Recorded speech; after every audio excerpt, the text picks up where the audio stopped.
Good morning, good afternoon, good evening, and welcome back to the Macro Lounge podcast on our regular Saturday slot.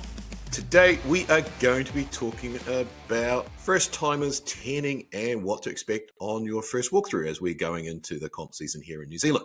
So, show day, it's not the day to wing it unless you like a smudge tan, missing your stage call, and eating cold rice. We're going to be running through everything how show day works. Even for experienced competitors, this can be helpful because honestly, there is a lot that goes into show day.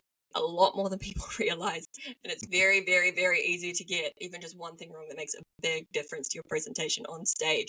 So, starting off, first thing, tanning. The tan is your baby. This is true.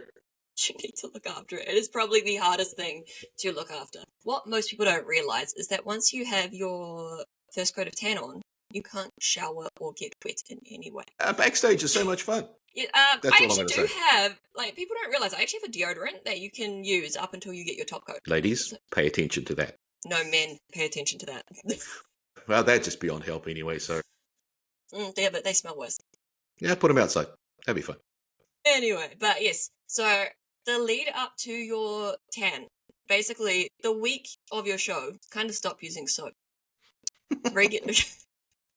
Generally, the chemicals can sometimes mix depending on your skin. It's best just not to take the risk. If you are using soap, sometimes you can get like the green kind of color on stage, especially under the armpits. Sales pitch here, but use an exfoliating scrub. I do have the protein specific one, which is called Get Buffed. I mean, I would buy that just for the title. Yeah, obviously it makes you buff. That's how it works, right? Does it work that way? I wish. But no, an exfoliating scrub just to get any loose skin off, because if you have any marks, generally the tan will kind of clump around it, and it will go darker in those spaces. So anything you have on your skin, like you just want to kind of slowly scrub it off.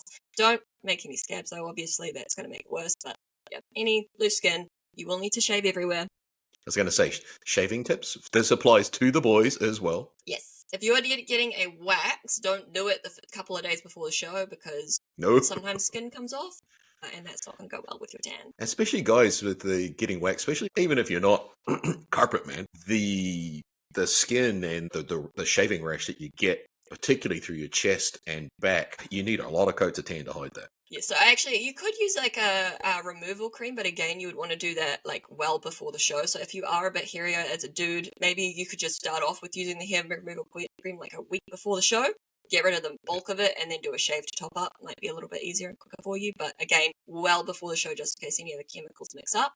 Then you are, just making sure you're not using too many chemicals. Stop using deodorant. Well, even if you are using soap, as you said, you need to have a real pH neutral soap because it's the pH level that's different between your natural skin, the soap, and then the tan. And that's when you see the tan go green or red, and you either look like the Hulk or you look like you've just been sunburned to hell in Ibiza or somewhere exciting. Yes, so it is, the tan is honestly a menace. But yeah, once you have that first coat on, it doesn't actually fully dry straight away. If you are traveling and you are driving from your tan, you actually also even need to be careful of your seatbelt. I've had it before where I've had my seatbelt and I've had a line come off me after driving home from my tan. Just tell them it's a sash. You're doing like FMG or something, and you're preparing for the placing. I got one of those for ICN. Thank you very much. Actually, see, it was just a placement line. There was a guide, exactly. just like sash goes. Yeah, so that they know where to put it, right? Perfect. So, just making sure nothing that's going to stick to you. So the clothes you want to wear is going to be cotton, loose, baggy cotton. Anything that's going to stick to your skin, anything that's tight, do not wear a bra, do not wear underwear. Those will all be too tight and it will pull your tan off. You can, to an extent, fix it with your top coat, but it will obviously not be quite as good and it is a bit harder for the tanners to do. So try to keep your tan as perfect as possible. Just, armpits up. Since you sweat, basically stand around kind of like doing the big lat syndrome all day. Having spray tan more than a few ladies and gentlemen. It's funny when you watch people come in the tan. Some people just walk in, they've done it before and they're literally like, and then you get the other ones are like, excuse me, I just don't want to show something. You're like, honey, I've seen you in next to nothing. This makes no difference. Oh, that's a good point. So what some first timers don't realize, you are completely naked. There is no vanity, modesty, little bikini thing that you can wear because your show bikini is smaller than the damn thing they give you at the tan clinic anyway. And gentlemen, bring your own sock. I was going to say, I heard the guys get socks. Yeah, that's just Doesn't always happen. I'm still emotionally scarred from some of these memories. So yes, now I've just kind of gone off tangent. Clothing choices, cotton, satin, loose stuff. Don't wear your underwear.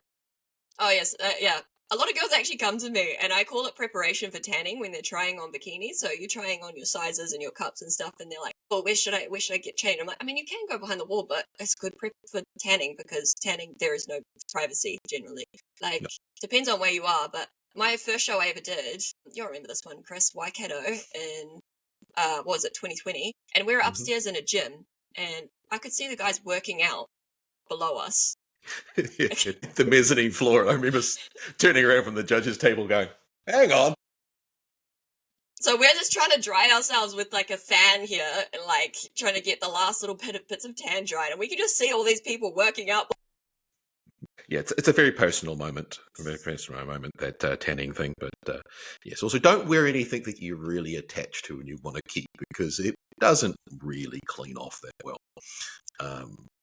Bring spare sheets to your Airbnb. Yes, spare sheets and towels are very important because unless you like paying them for it, they will. I remember last year, Rach, we talked about bringing in the little satin sleeping bag things, the black ones that you could just sleep in.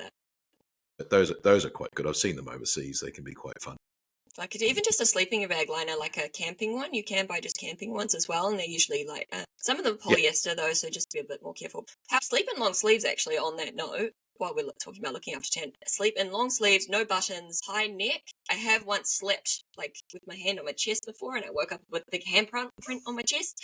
So yeah, like how you sleep is going to be actually important as well, because with your skin, it sticks to each other and it gets hot, and then when you remove it, it comes away. Like even backstage, I've knelt down before and then stood up, and then the tan came off the back of my legs. So yeah, you need to be always in long sleeves. Put on your bikini at last moment because you want to just protect your tan. And that sort of talks a little bit about the different tanning services that are available. I mean, the IFBB in New Zealand includes your tanning with your registration fee, and they use liquid rays tan. I think is the current liquid sun rays, which is a good tan, used a lot in shows, particularly throughout Asia. ICN has a backstage tanning service, which is extra, I believe, and I don't know what tan they use, Rachel. Oh, it's Shine Beauty Therapy. I can't remember what tan they use. It might also be liquid sun. Oh, maybe it could be. What's the other one called? It's not Jantano, so I don't know. But they recommend the tanning for a reason.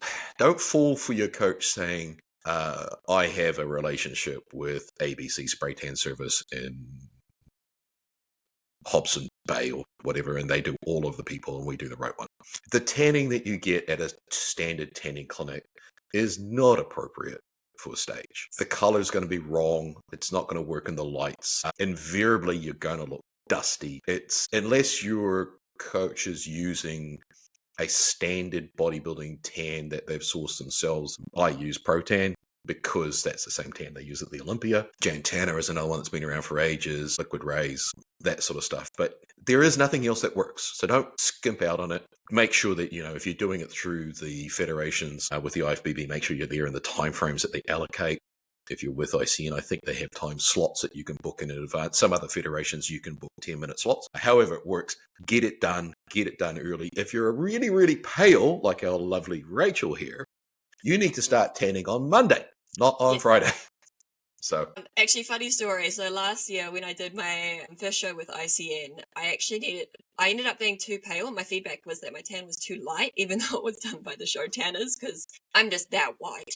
Yeah, you look up white girl in the dictionary and that's got Rachel's. Yes, so I needed 3 coats of tan rather than 2. So if you are very pale like me, you may need to reach out to the tanners and say, hey, look, I am extremely, extremely pale. I might need an extra coat, because otherwise you could end up being lighter on stage. I was the lightest by far, just because, I needed that extra coat. If you are doing a DIY tan, I wouldn't recommend it for your first show. Do it through the actual tanners first so you can see what color you need to be, because a very common issue people have with the DIY tan is not being dark enough. I've heard of people using like the Pro-Tan base coat and saying like they need to like 5 coats. So just make sure you know how dark you actually need to be before doing that. Don't cut corners on it, because you've done all the work, you've done all the dieting, you've done all the training.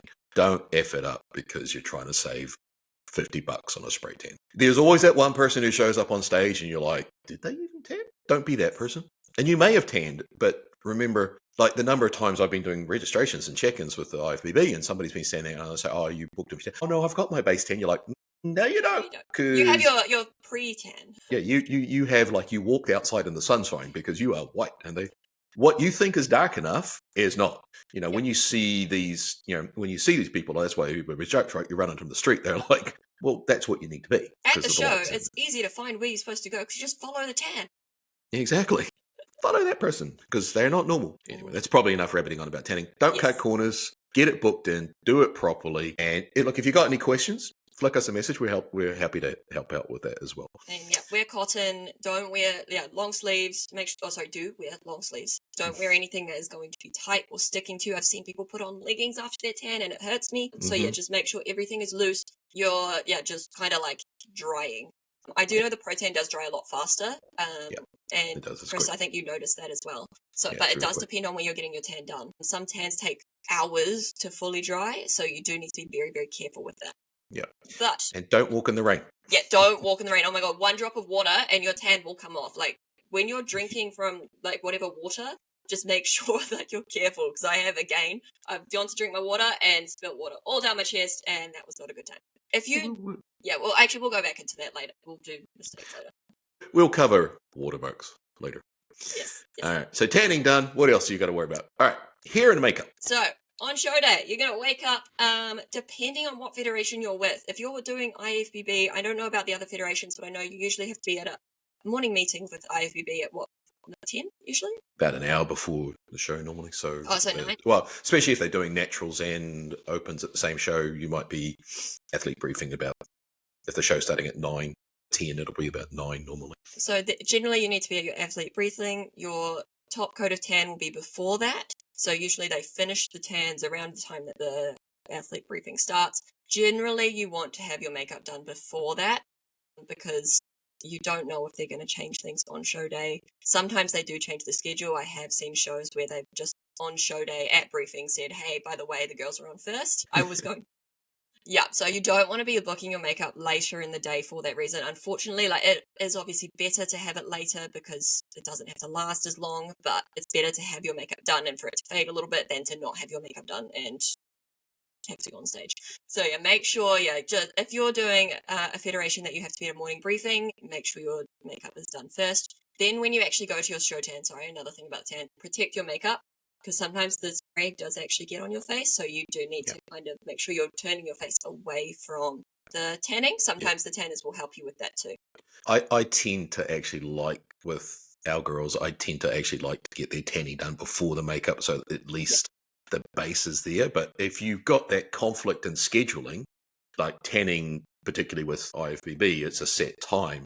And if your makeup is after that, well, then they have to blend it. But if, or before that, then they have to protect it. But if you can get a bit of tan put on your face, at least it matches and it's a lot easier. But work with the makeup artist on that. The last thing you want to do is look like Mr. Clean, big freaking white head and stuff, which happens. Yeah, with IFBB, it's just hard with that morning briefing and not knowing the scheduling. That is the issue. But definitely if you can get your makeup done after, it's better. With IFBB having that briefing and the changes in schedule, it is usually better to get your makeup done early, just in case, especially with the tanning. It's a 2-hour window, I believe, so you can't really book inside that window because you don't know what time your tan's going to be done. So if you show up early, you'll get done first. Yes. So, does ICN not do a briefing? No, not really. They've got a big information booklet that they email out, so you've got all the information in like a PDF, and then at the check-ins the day before, I think they usually tell you when you need to be there. Then they have like a big show schedule telling you what time to show up, pretty much. And they just say an hour before that time, and usually they're running about an hour late anyway. Yeah, well, famous last words. We start at 10. Upside with the ICN is that with the Shine Beauty Therapy tanning, they actually give you a time slot of about 15 minutes. So you can just show up at that time. Even if they're running late, you maybe wait an extra 15 minutes max. Usually they're pretty good.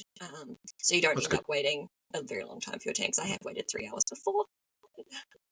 Yeah, I've seen that, unfortunately. But I think the thing is hair and makeup is just be careful with your scheduling around that. It's an important part of the whole process. But again, I mean, at the end of the day, if your makeup's not perfect, it's not the right shade of eyeshadow or lipstick or whatever, it's not as glaringly obvious as if you've got a shit tan. And usually someone backstage will have makeup.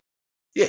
Most girls will have makeup backstage. You can always touch it up. There's usually mirrors. But yeah, anyway, we should probably move on from that. So yeah, make sure you schedule your makeup according to your tan and your show time. And then if you're doing hair, if you are getting curls, you need to be careful with that too. You will not be able to lie down on them very well. So yeah, think about how long your curls will need to last, because if your hair's like mine, they will just drop. Yep, no, Chris doesn't have any hair, so. That's a fashion choice, damn it. How many times do I have to tell you this? So hair kind of is a little bit easier than the makeup, because worst case scenario, brush it and straighten it, and then it's not as big of an issue as the tan. You can do your hair later. I prefer to just get my makeup and tan sorted, and then worry about the hair later. But if you are someone who your hair is a little bit more difficult to tame, maybe get it sorted a bit earlier. Chris doesn't again have this problem. I'm ready. I save a fortune on hair products. It's my whole theory behind this. But anyway, we've had our show tan, our base tan's done. You will check in with the federation. So what we mean by a check-in is that you go see the person at the desk and pretty much tell them your name, and they just say, yes, confirming they're here and they're doing this show. And they will usually give you your show number. Do not lose this. Please memorize it. I have forgotten my number on stage before, and it's very embarrassing. There's only so many times you can go 23, Rachel, and if you still don't get it, I'm like, but I thought I was a different number. Yes, we've got video evidence to prove that, Rachel. This in Rachel's number gets called. It wasn't Rachel's number, but she just rocked up in the middle of the stage, and you could think the judges were like, "Oh, she's there now. We better keep her there." That was my number at the previous show, because I was 85, and then the next show, like a week later, I was 86, and then so I got confused. It was highly. I was like, pretty sure Rachel's. Anyway, I felt so bad for the other girl. Yeah, she was like. Because this was like being called to the center of the stage as well, and I just confidently just walked to the middle of the stage. You strutted out there, just owned it, and the other girl was like, well, I guess I'm second. It was funny. So registration and check-ins, couple of things. You may need to have ID. Not generally an issue domestically in New Zealand, but if you're competing internationally, particularly with the IFBB or the NPC, they will want to see your NPC registration card. If you are doing juniors or masters, potentially they might want to see it. I've been frequently we will go, there's no way you're over 35. We're not actually flirting with you. We're just like going, there's no way you're 35. See, I got told I look too old. Nah. So have your ID. Bring your bikini. Not so much happens these days, but that is in the rules, particularly with the IFBB, so that they can check it. They're basically just checking to make sure it's not too small. Your shoes, there is a rule around shoes. It's not actively enforced. As such, it's a 1 centimeter platform. There's some wiggle room on that, but what they're not looking for is some of those wonderful, classic stripper heels. They're like the FMG kind of heels. They just don't want anything like humongously platformed. Yeah, and be prepared to be measured if you are in a high class. Generally, with the NPC worldwide registrations now, once you've been registered for height, you don't have to be done again. You'll quite frequently get a card, and it'll say, I have been measured at 178 centimeters. It does happen occasionally. I've seen it happen at the pro level. Unfortunately, it happened to New Zealand pro when he went to the Olympia, and they measured him as being a smidge shorter than he normally was, and he had to drop some ridiculous amount of weight in a short period of time, so he couldn't make it stage. So bring your bikini, your ID, your shoes. If you're posing, bring your music just in case it hasn't gone through. That happens. This is for the guys. Girls, you don't need music. Yeah, for the guys. You don't need music. Oh, unless you're doing physique. Physique has music, right? Women's physique? Yes, and that's in the IFBB. Obviously, that doesn't really apply to ICN because you don't have posing routines, but I believe they do in WFF and WNB, ABCD, EFG, all of the above. Run out of things. Generally, with IFBB, it will be the day before. I think the same with ICN. If it's a time frame, don't plan around saying, "Oh, I arrive in the city at 5 o'clock and." Or say 7 o'clock and check-ins close at 7 o'clock. It's the times are very well posted. Unless you have pre-informed the federation that you are running late for whatever reason, be on time. If you're late, it's your problem. Generally, they will accommodate you the next day. But the other thing is to remember this is also an opportunity to make sure that you're in the right class. So don't panic if you are in the wrong class, because that's when they'll fix it. And it's not uncommon to have somebody that's either in bikini and they're supposed to be in wellness, or I've seen men's physique quite frequently accidentally entered into classic physique. Well, I think I accidentally entered fitness once. You did. I've seen women's physique into men's physique, and you're like, no. So that's your opportunity to make sure everything's right, everything's kosher, so you're not stressing. Don't panic about it. Anything can be changed. It's not set in stone. But just make sure you get there and you follow the rules for the federation. Yes. And then the briefing with the IFBB, the idea is we just go through what to do on stage if you haven't been on stage. So it's a little bit like, there's always that one person. Has anybody competed before? And you watch everybody go, nope, not me, because I know what he's going to do. Where they sort of show you what to expect, run through how the show's going to go. It's really important to, again, make sure you're in the right class, make sure you've got the right number. Happens a lot. You lose your number. Don't do that. It just pisses the officials off. So they have to reallocate your number. And if they're using software, they've got to go and change that. So to help them out, most of them are working for free. And just listen to what they're telling you, because that's probably the only time they're actually going to advise you of what's going to happen in the day. It's your job to listen. It's your job to pay attention. So make sure you do. Yeah, this is the stage as well where they will, if they do have any specific restrictions or anything that's different, they will tell you that at that time too. So occasionally they'll say, hey, look, this is a really big show. For this show, okay, bikini girls, you're not going to do your back pose for today. Yep. Or, okay, so we're not going to do the pose at the back. We're just going to walk straight to the front. We're going in from the left side of stage. We're going in from the right side of stage. This is where they'll tell you all of those little things. And it's really good to know that in advance, because if you've only practiced, let's say, walking from the left side, you can quickly backstage figure out how to practice from the right side. Yeah, which sort of segues us quite nicely into the next section, which is surviving backstage and making friends with the marshals, because those people will be your best friend. Invariably, what will happen is that what you've just been told at briefing will change, and that will be suddenly good with not doing that. Yeah, well, we're not. Yeah. Anyway, moving on. So make friends with the backstage crew. They're there to help you. The onstage marshals, they'll guide you. They'll help keep you from missing your call. But remember, they're not your mom or your dad. They've got a job to do, and that is to make sure the backstage runs smoothly. So, help them out by paying attention. But remember, they're also there to help you. So if you've got a question, ask them. If you're unsure what, don't ask them what time I'm going to be on, because they don't know. They can't give you a firm time frame. It changes. It's like, you've got 10 girls in one class. The best you can do probably is say, where are we up to? Or what's the running order? Yeah, that's about all they can really do. Don't get shirty with them if they can't be specific, because, it might take, I've seen shows where it took 90 seconds for the girls to walk from backstage to the front stage because the stage was freaking massive and they were damn near sprinting. So they don't know. But they will help you. They will guide you. Mark DeLu, who does most of the IFBB shows, he's a freaking god backstage. Half the time he's walking death, and he's got a level of energy that you're just like, okay, cut down on the monsters there, buddy. He's my favorite. Shout out, Mark. He also likes getting photos. He really struggles with the guys because the guys just don't listen. And which is not advisable, because Mark's actually quite a high-level martial artist. So it's always the little ones you got to watch. They probably know something you don't. But Max, he will go out of his way to accommodate you. So he will come and look for you if you're missing. He is just absolutely phenomenal. Just bring him treats. He deserves it. Yeah, he deserves it. Yeah, shout out to Mark, because we know he listens. But respect the timing instructions. Respect your space backstage. So basically, when they announce you to go backstage, go find a spot, set yourself up. Don't get territorial about it. If somebody else from another team says, mark it, and that's mine. But don't sort of say, I don't want you sitting too close to me or some shit like that, because there's not. But it is kind of your little square on the floor. Yeah, and that is what it is. Don't expect the Ritz-Carlton here, ladies and gentlemen. You get a square on a piece of drop cloth. That's going to be it. If you're lucky, you get If you're lucky, you'll get a wall space. If you're really lucky, you'll get a corner.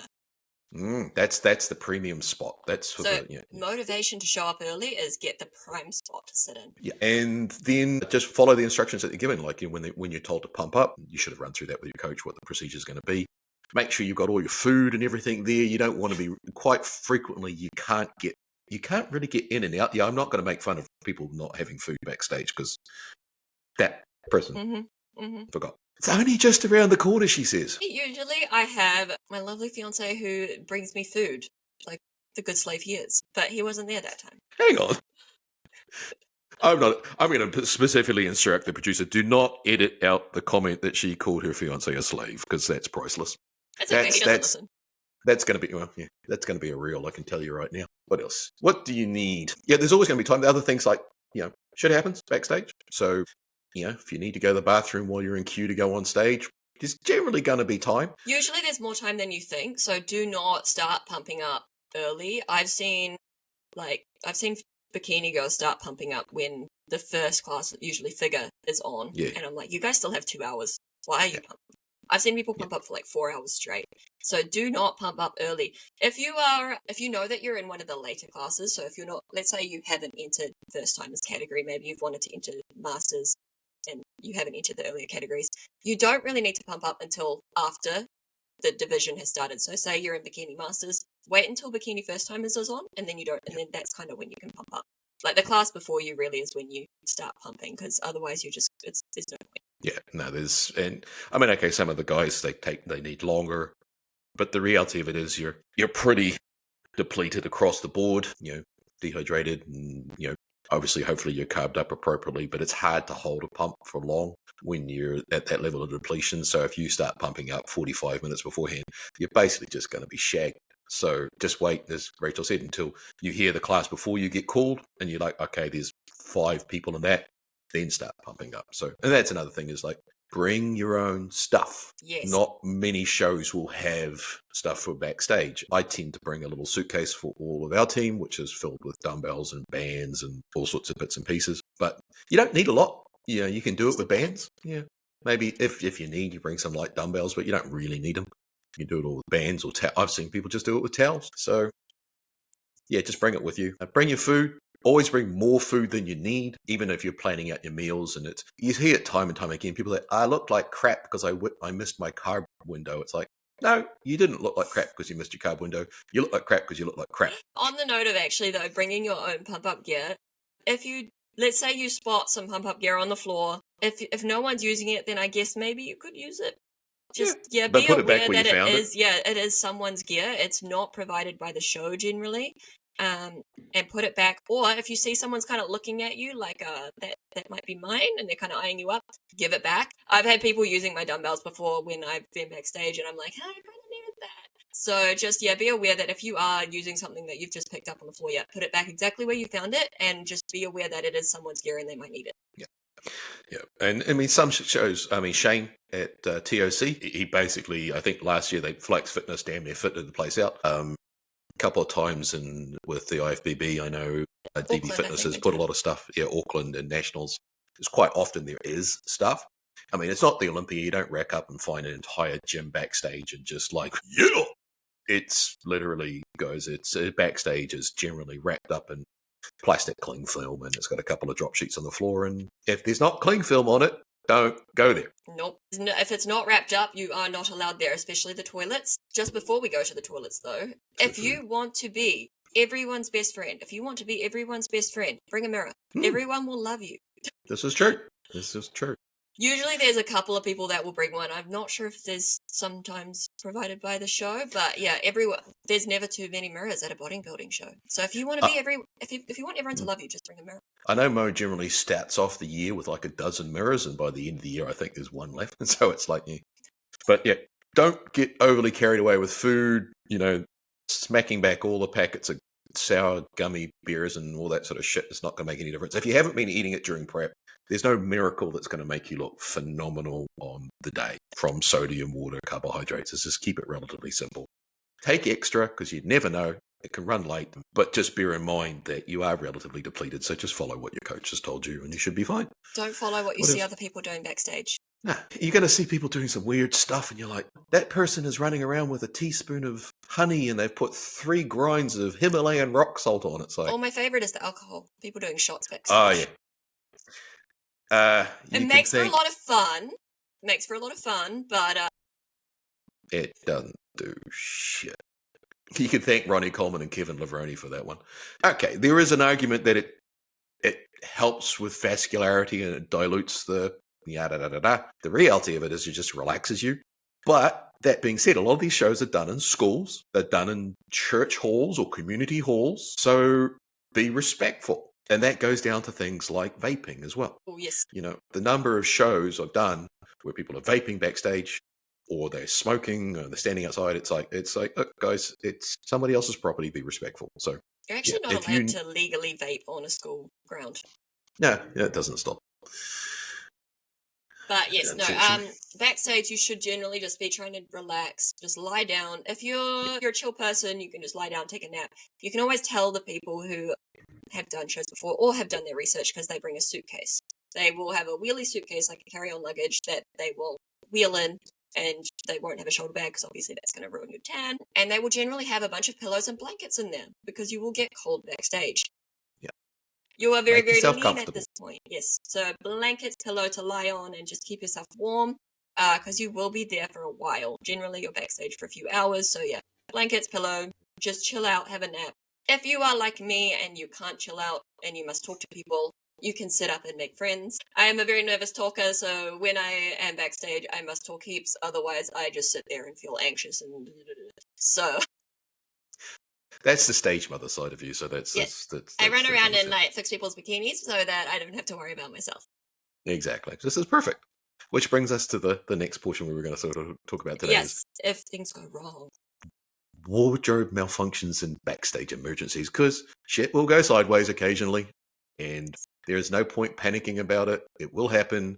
Just be prepared for it so that you can deal with it. So generally, it happens around bikinis. Yes. It will so be. if you Go for are, it. This is Rachel's world. Generally, any show I'm at, I will have my emergency kit with me, which includes like spare connectors, threads, straps, everything. So just come find me and I will fix it for you. And if I am not there, generally the main things I can recommend to have with you are needle and thread and maybe an unpick, which is like a little stabby tool that you just kind of use to undo sewing. But needle and thread is I'm glad you clarified the stabby. What the stabby tool was for. It's just like... So you can stab underneath the threads. Needle and thread and safety pins are going to be your main ones. Usually someone backstage will have them if you do not. If anything breaks, generally you can use a needle and thread to kind of patch it up. Let's say your connector breaks.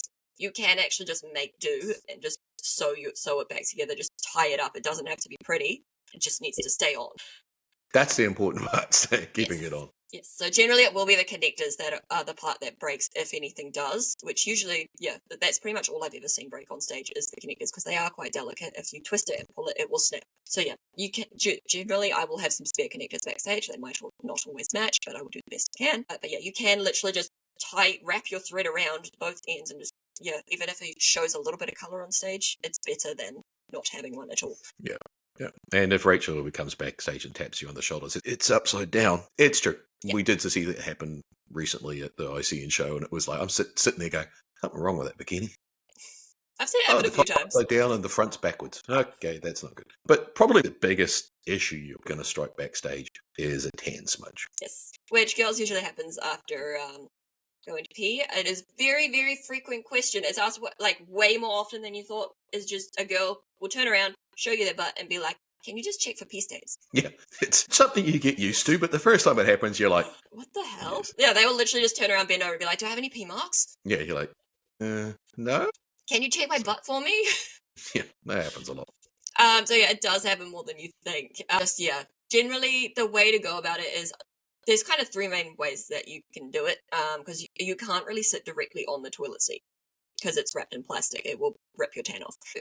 Way number one is called a shiwi. It's basically like a little funnel. You could just use a normal funnel, really, but yeah, you just basically pee into the funnel, and you're a dude now. Hey, the number of guys who still, we all know men can't aim, so I mean, give them a funnel, we're screwed. So yeah, that's what a shiwi does, basically. Yeah, you can buy like different like camping versions and stuff. Like it's just basically. I mean, there's the classic old red Solo cup with the hole in the it. Hole in the bottom. If you're going to do that method, put a frickin' paper towel or toilet paper in the cup. Yes. To avoid the splashback. And I mean, I know that sounds fun. The other option is the squat and pray. Oh, no, I got a Don't better recommend option. it. Oh, it's a better one. Yes, I don't know why more people don't do it. So I just have a towel that is specifically for this, and I just put the towel around the toilet seat and I sit on it. Okay, that's not where I thought you were going, so I'm pleased that you clarified that. Oh, no. Yeah, like literally I will just like donut the towel around the toilet seat and I'll sit on it. That's good thinking. I really don't understand why more people don't do it because it's just so much easier. Well, whatever method you do, practice it beforehand. I mean, your flatmates, your significant others, your parents or whatever might look at you a bit sideways when there's a funnel and a plastic cup sitting in the bathroom, but you just have to sort of say, well, you have two choices. I can either look like I peed myself or I can practice it at home. You can actually buy toilet seat covers as well, like little cotton ones, usually from like Asian $2 stores. And that's very good to have at home to not stain your toilet seat because you will stain it.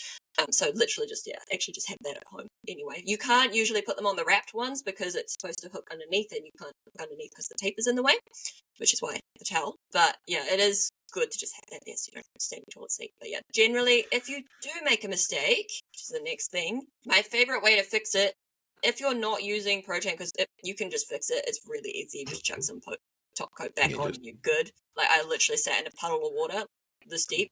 My water bottle leaked everywhere. Chris was there. Yes, you did. Yeah, literally my water bottle was just empty. So yeah, my butt was incredibly wet, and just chucked more protein on, and then I was good. No problem. On stage, no one noticed. But if you are not doing that, my favorite solution is using a beauty blender. Boys, you can do this too.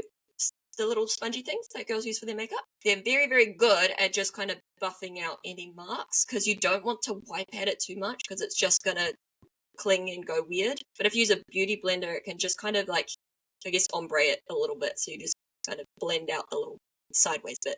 We've just established that men can't pee in a funnel. How do you expect us to actually blend makeup? Find a girl. Good answer. I can't argue with that. My favorite is Backstage with like the expediters. Like, does anyone have a safety pin? And all the girls are like, me, and the boys are like, the fuck? Why would I have a safety pin? For this moment right now, you moron. It's usually the boys that need it too. Yep. But as you said, with the protein, it's great. You can just literally just blend it straight in. Some of the other manufacturers make one as well. The other thing is, if you're using, say, liquid sun rays, do not try and fix your tan with protein. We've tried this. It doesn't work. No. We experimented, and no, it doesn't work. You can't put protein on other types of tan. It will not fix it. We did try. Yeah. Sorry, Rebecca. We learned that one the hard way. Yeah, sorry. Oops. To be fair, we only tried on her ankle, so. Well, at least it was only the ankle, so people weren't looking that much. But yeah, no, don't try to use a different type of tan on top of any tan mistakes. You just, if the tan, usually IFBB especially, the tanners aren't there to fix it. Yeah. So you just, use a blender. If you're with ICN, however, the tanners are on site all day. So you just go to them and they will fix it for you. Yeah, which is very, very good. And again, I guess that sort of goes into a couple other show day essentials we want to talk about. Like we mentioned before, you could be there a while, and quite frequently these places are not known for their heating backstage. So I've done Christchurch show where it has been so cold that not looking forward to it. Mo actually went and bought some fan heaters and put them under the judges' table, and it was so cold the tan wouldn't dry. That was hilarious. We were running around Bunnings trying to find all these massive big fan heaters to dry the tan. It was classic. But take stuff to stay warm, that's loose fitting, that you're going to relax. The biggest ruiner of show day conditioning really is stress. And to a certain extent, mistimed peaking and stuff like that, but not really so applicable to the bikini and wellness and swimsuit and bikini and swimsuit and fit model and that sort of carry on. And just be aware, as I said, backstage, listen for the calls, any schedule changes which happens. Could be something like they could combine different classes just because there's only a couple of competitors in one, so rather than sitting one person out by themselves, they might put the masters classes all together just to. They'll still judge them separately, but they put them together. And just relax. Sorry? Just quickly, actually, I think we'll run through just super quick what actually happens when you go on stage. So you're backstage relaxing. Next thing that has happened is you're going to be told, okay, bikini girls, start pumping up. You guys are on next. Sometimes don't listen to this. Sometimes do not listen. Usually don't listen. If you're in ICN, you listening is usually okay, but IFBB, I know, is usually it's a recommendation. It's a guideline. It's kind of like, it's fluid. Yeah. So anyway, but that's kind of your cue to be like, okay, where are we up to? Start thinking about like, okay, we need to get on stage soon. Do I need to eat? Blah, blah, blah. So you'll get that call. Next call you'll get would be, okay, bikini first timers, line up backstage. And then so you'll go to the expediter. Please make sure you do this when you hear that, because otherwise they will get very, very annoyed because they can't find you. They will call out the numbers in order of how you will walk on stage. So they may say number 56, then we have number 58, number 62, whatever. They will tell you the order. Please stand in this order and stay in this order. Do not go wandering off, and do not go stand next to your friend. Stay in that order. It makes life easier for everyone if you just stay in the place you are told to. Yes. Chris is like, I know this from experience. After this, they will call each girl on one by one to do their individual routine. So they will say, like, the main big microphone will be like, okay, number 84, Rachel Mead. That's when you start walking out on stage. Do not take 5 hours to do your posing routine. Oh my god. If they call the next number, that is your cue to walk to the side and move away. So you'll do your routine, and then you'll walk to the side, and you'll stay at the side of the stage. You'll stay in your pose. There's usually a line that marks where you are supposed to go. For those of you listening on Spotify, this is my resting bitch face of like, just do what Rachel told you. Because there's nothing worse than number 84, Rachel Mead, and she turns around, and the other girl's still standing there halfway through a pose. You're like, get off. It's very awkward as well. I've had it a couple of times where I've been behind someone who's done a very, very, very long routine.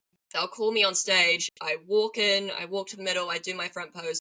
That girl has just turned to do her back pose. And you're just awkwardly waiting at the back of the stage for another 30 seconds. And it's very, very awkward. So please. It's disrespectful too for the other competitors to, you have to listen to the marshals and the judges.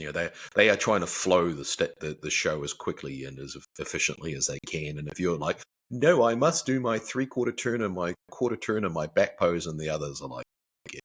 So yeah, once they call the next number, cue to move. And then you'll have a second If you see the girl too. coming, that's the cue. They'll give a second cue as well, because they'll be like, thank you, number 83. Thank you, number 83. Thank you. And they'll just keep kind of saying thank you until you kind of leave. We need one of those hooks just like off the side, just over here. Yes, that would be good. That would be good. So yeah, just move out of the way if they've called the next number, because it's just, it's not very nice for the next girl. I know there has on occasion when they've been rushing shows been a little bit of agreement between the girls who have just been like, yeah, we're all going to take a little bit longer, and we've just kind of all collectively agreed on it. You think we don't know this? You think we don't figure it out and go, hang on a sec. Okay. But that's fine, because we've all agreed on it. If the other people don't know, then it's like, please move. But if you've all collectively agreed on it, then... I have actually done a show where we have specifically said, right, ladies, you're going to go dink, straight to the line. And every single one of them went, nope, I'm going to the back. I'm doing my pose. I'm doing that. And we're like, what the? We know these things. Anyway, so follow this. But yeah, and then, so you'll be all lined up on the side. Once the last person goes in, they'll bring you all into the middle of the stage in a line to do your comparisons, where they'll usually front, side, back, whatever poses you're doing, walk you to the back, walk you to the front, and then they will start moving you around. So they will get you to switch. Please practice this in your posing, because if you get switched and you don't know what you're doing, it gets tricky. And know your number. If you don't know your number and they ask you to switch, it gets a little bit awkward. It does. But yeah, practice it. Do a little wave so that people can see where you are. If they don't see you, do another wave. Yeah. And if you get the opportunity to practice posing with other girls, like we've done 2 now group posing sessions with people from all different classes and federations and coaches and stuff. Take advantage of it. That's your opportunity to practice that being on stage with other girls. And you don't often get that because you're practicing your transitions and your front poses, your back poses and whatever. And then suddenly it's like somebody calls number 83, swap with number 86, and you're like, what do I do? So it's a good opportunity to practice that. Anyway, so that's stage day. What else can we talk about here, Rachel, before we let these lovely people get on with their medal presentations? Yeah, help out the short judges. Yes, bend a little bit out. Once you've got your medal around your neck, girls, flick your hair out, please. Don't be like me and have all your stage photos with your hair awkwardly tucked into your medal. It doesn't look good. So sometimes the medal presenter will help you. Usually if they are a female, they will help sort you out. But yeah, make sure that, you just bring your hair out of your medal so it's looking nice to your photos. But usually if you win, by the way, what happens is you will get your collective photo with everyone, and then they will ask you to stay on stage for a solo photo.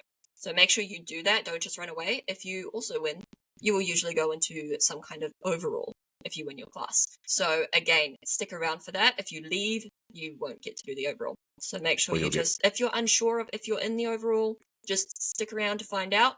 If you win the overall, also stick around because you need to take a photo at the end of the show. So you need to stay until everyone has finished for that photo. Or you run the risk of being photoshopped in and they will make you look itty bitty.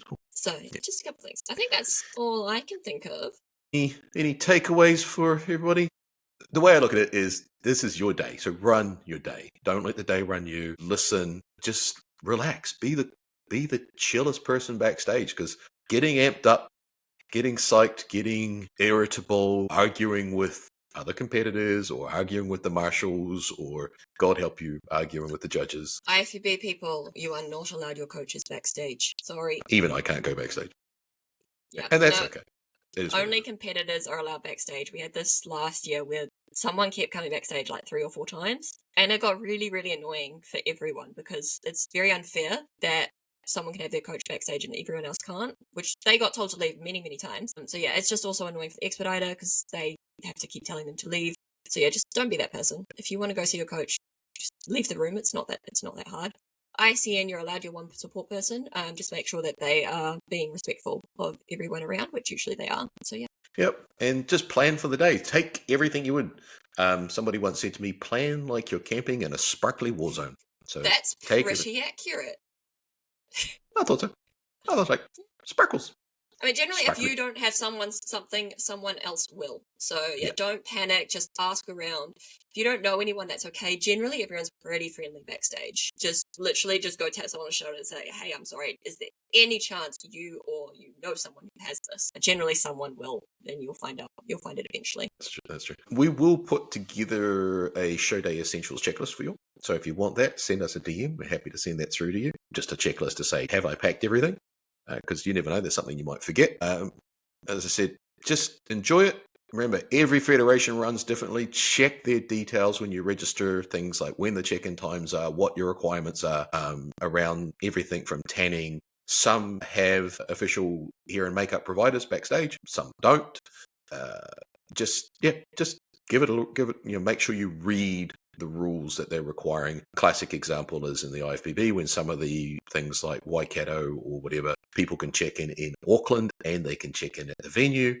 There are specific times for both of those. Make sure you check that. But yeah, just enjoy it. Have fun. Remember, and if it's your first time, it's not the end of the world if something doesn't go right. You'll learn, come back the next time, and you'll be the one everybody's asking questions. You'll be the Rachel backstage. Well, thank you for your time, everyone. Hopefully that did help a little bit and people feel a little bit less stressed because it is obviously a lot that goes into show that day. The main thing is just the tan. Just get the 10 right. Everything else isn't. Anyway, don't forget to follow us on all the various social media, subscribe, share these podcasts and stories with your friends and family. Next week, we will be talking about a little bit more serious stuff. We're going to be talking about imposter syndrome and the devils of comparison. That's one that was popped up a lot. People have asked us questions for. Thank you very much for listening, everybody. And Rachel and I will see you next Saturday.